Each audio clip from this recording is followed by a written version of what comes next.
Hello, it's Friday, the 10th of October.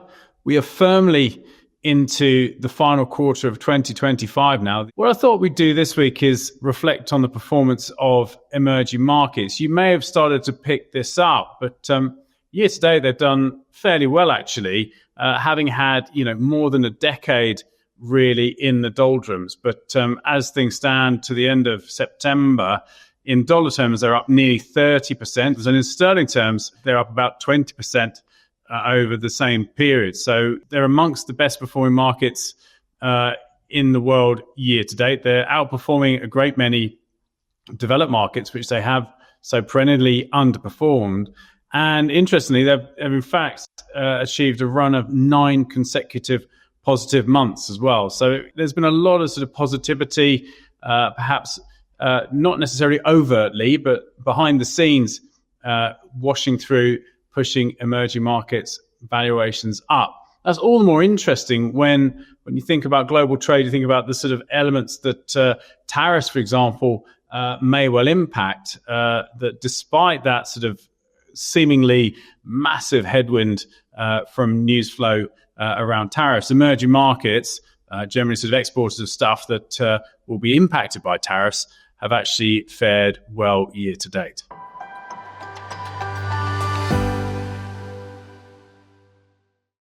There's a number of different justifications that are postulated as to why emerging markets have done well year to date. The weakening of the US dollar is often one such example, but you can't escape the fact that at the start of this year, on average, valuations in emerging markets were extremely cheap and, arguably awaiting a flow of capital to sort of reinflate those valuations back towards normal sorts of levels. Actually, as it happens, even following the reasonably good performance of emerging markets year to date, they still don't look particularly expensive. But you really do have to have a country-by-country view to make those sorts of comments. It's quite interesting that there's an emerging market index at all. It's a really sort of disparate group of stock markets in there. It is fairly biased towards the ones you'd expect, the Chinas, for example, which account for about 30% of the index, Taiwan, South Korea. They're all pretty big, and their performance year to date has certainly helped. Another area that did well the last couple of years, really, India, has actually been a bit of a laggard year to date. And so despite that substantial component not really doing its fair share of the heavy lifting, the index has still done pretty well. The composition of emerging markets has changed dramatically over the course of my career. Looking back sort of 20 years or so, you'd have had less weighting towards Asian economies and greater weightings to developing Europe, to Africa, and indeed to Latin America. And over the course of that period, the scale of Asian markets in that index has swollen and the others have reduced as a consequence. And so while it's an interesting cohort of different stock markets, there's a lot of different idiosyncratic risks in there and lots of scope for diversification to come through. As well as being, very concentrated in some ways, there's also a very long left tail. You've got a number of stock markets, the likes of Peru, even Greece, which are less than 1% of the index. And so it is a sort of broadly diversified index, despite that concentration of a handful of markets at the sort of top end. One of the interesting features of having such a disparate index is even over the course of the year-to-date period, there's been significant different sort of leadership as the years progressed. So quarter one, emerging Europe. Quarter two, you have, Korea really sort of heading the way. And then in the third quarter of this year, China and actually South Africa really sort of pulling the index on.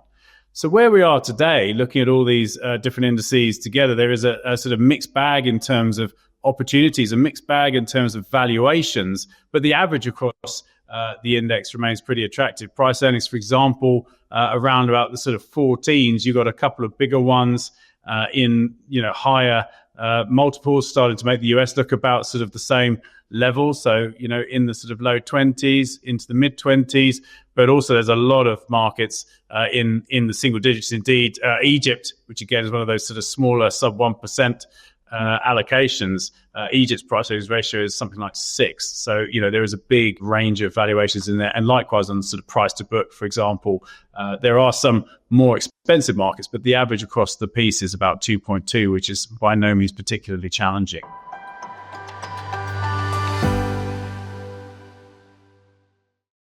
There's a number of different impacts for investors. I mean, the first one, the obvious one, if you're overweight emerging market equities, as we are in the Lion Trust multi-asset team, you'll get a sort of a positive impetus from that outperformance year to date. Perhaps more fundamentally, though, if you sort of take a step back, another point that it sort of raises is it's a decent reminder that markets don't necessarily outperform in perpetuity, and they don't necessarily underperform in perpetuity. There's been a period, 10 years plus, where emerging markets really sort of haven't captured markets' imagination, haven't really had the flows coming in that you might expect. And as a result of that, it's underperformed and valuations have compressed over that period. But this year-to-date period, you've seen a change in sentiment, a change in flow, even if it's not been a sort of a bombastic and overt change in investor views on these markets. The flows have taken place almost behind the scenes and really sort of pushed these markets up. I remember having a trip to Shanghai to see potential investors, over a decade ago, and we had an interesting meeting. The translator, referring back to me questions from the audience, whenever they asked about emerging markets, he actually said to me, emergency markets, which I thought was quite an apt description of these markets for the last sort of 10 years or so. They've really sort of been kept in reserve, if you like, while people are getting excited over developed markets, and most notably the US. But perhaps this year just reminds people of the opportunities that are outside of the US, and at the right price, at the right valuation, which certainly I think we can say we saw at the start of this year, and indeed in the years preceding that. It can be a very rewarding investment, and indeed a good risk diversifier as well, because if you're buying stuff already in the left tail, there's less good news in the price of that distribution, and so you've got less scope for disappointment than you do if you're buying markets with lots of good news already in the price.